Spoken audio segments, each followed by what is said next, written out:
दोस्तों अगर आप भी अपने मोबाइल फ़ोन से किसी भी ब्लूटूथ या किसी भी ईयरबड्स को कनेक्ट करते हो, लेकिन आपके ब्लूटूथ में एक साइड आवाज़ आता है और दूसरे साइड नहीं, तो आप इस प्रॉब्लम को कैसे सॉल्व कर सकते हैं, चलिए जानते हैं आज की इस वीडियो में। तो इसके लिए दोस्तों आपको सेटिंग्स को ओपन करना है।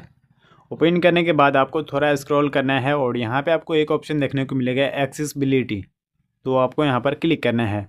अब यहाँ पे आने के बाद आपको थोड़ा स्क्रॉल करना है और यहाँ पे आपको एक ऑप्शन देखने को मिलेगा ऑडियो एडजस्टमेंट, तो आपको यहाँ पर क्लिक करना है। यहाँ पे आने के बाद दोस्तों आप ये जो पॉइंट देख रहे हो, ये हो सकता है आप में लेफ़्ट साइड होगा या राइट साइड होगा, तो इसे स्क्रॉल करके आपको इसे सेंटर में लाना है।